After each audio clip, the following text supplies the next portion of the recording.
guys, welcome to Game Rats. Happy Halloween. And to celebrate today, we thought we would share with you some of our favorite Halloween games. It's a completely original idea that has never been done before. Never. And to start it off, I guess Tom's going to share a lovely segment with you. Right, Tom? Ooh.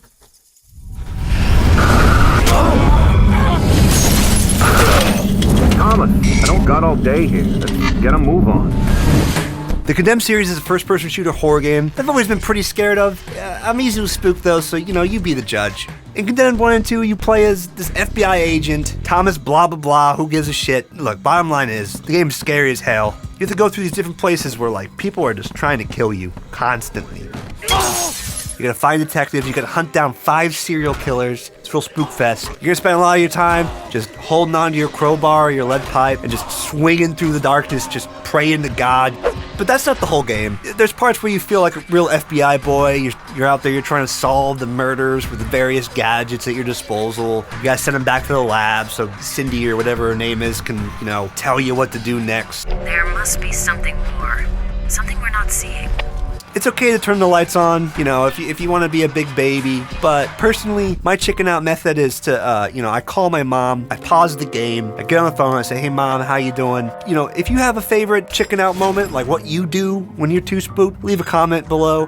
Here at Game Rats, we're always looking for new ways to cope with being startled.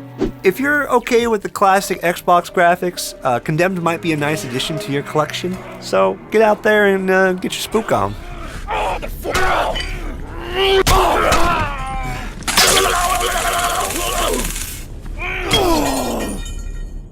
Wow, Tom. Well, that sure was something. Everyone give Tom a hand. Thanks for sharing that with us. And it's great to be here, Bob, on The Price is Right. Yeah. I paid a little. Don't. At least he's wearing yellow. Next up, I'm going to share with you my favorite Halloween game. It's completely unspeakable and somehow even scarier than this Sonic the Hedgehog costume. Isn't it Silent Hill? We'll see. Here it is. When I was trying to decide which game to choose for this video, my first instinct was to go with Resident Evil 1. But as much as I love RE1, I think a large part of my enjoyment is probably driven by nostalgia. Plus, I already touched on my experiences with that game a little bit in my review of The Glass Staircase. So instead, I'm gonna jump ahead a few years and go with Resident Evil 7 BIOHAZARD. Or BIOHAZARD 7 Resident Evil, if you're playing the Japanese version. This game. This frickin' game. I'm just gonna say it, this game scares the shit out of me.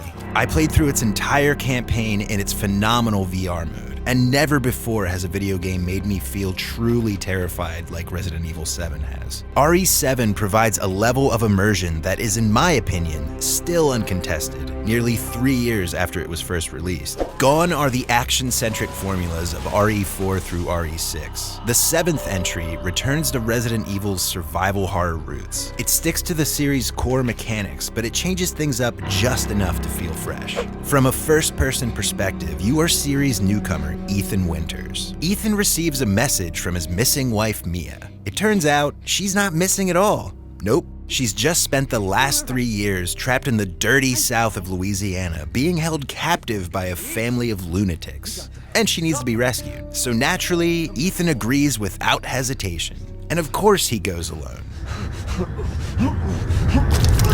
Shit, he's not eating the jack!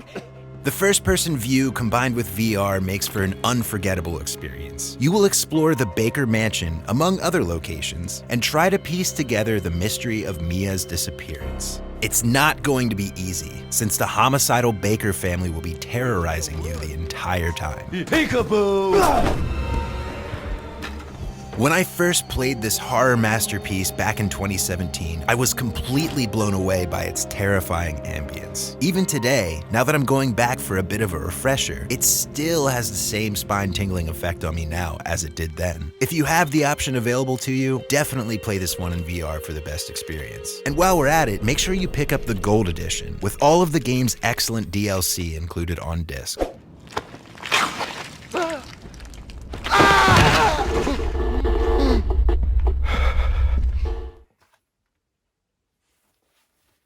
that was mine. That's showbiz.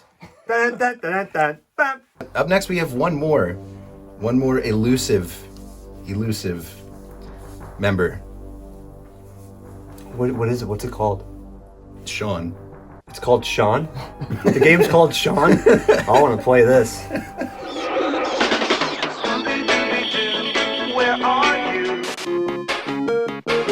So, for a less crap your pants kind of scary game, I chose Scooby-Doo Mystery. Growing up, I loved Scooby-Doo, still as an adult today. And who doesn't love Scooby-Doo? That's like saying you hate pizza, and well, those people don't exist. So I saw this game on the shelves at a local game store as a kid, and rented it, and of course, thought it was the greatest game ever.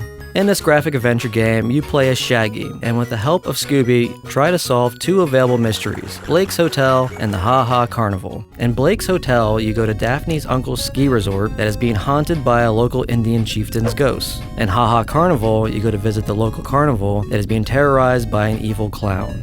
Just like Shaggy, there are times when you might be scratching your head at the puzzles. It can be a lot of trial and error. There are various actions you can use to interact with people and objects. You can push this, pull that, talk to people, combine items with this. You can do all that at the bottom of the screen. Each mystery can be completed in about 30 minutes to an hour, depending on how familiar you are with this type of game. Now, I played this game back before the internet, so unless you had an older sibling, these games could be kind of difficult at that age. But I was able to complete Blake's Hotel at that age. Ha Ha Carnival was a bit more difficult for me. But as an adult, I came back to the game and I beat Ha Ha Carnival. Well, spoiler alert, I think I have to talk about the end of Ha Ha Carnival, because I'm pretty sure that Scoob and the gang were accomplice to murder. So at the end of the mystery, the manager of the carnival decides that he doesn't want to get the police involved and says that this is a family matter and he'll resolve it. So they tied the guy up to one of those test your strength games where, you take the hammer and you hit the button thing and it rings a bell. Well, they used the strong guy and he hits it as hard as possible, launching this guy up in the sky, into the stratosphere, and then you just watch him plummet back to the earth. And the game ends and the credits roll. Great job.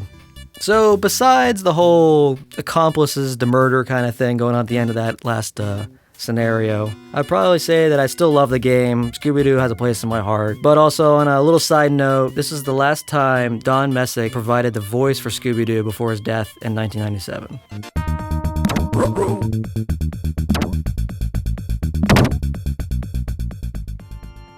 Thank you for watching, guys. Let us know if you agreed with our Halloween choices.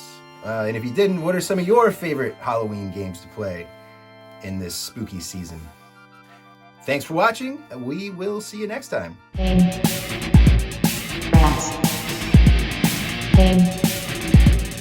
Rats.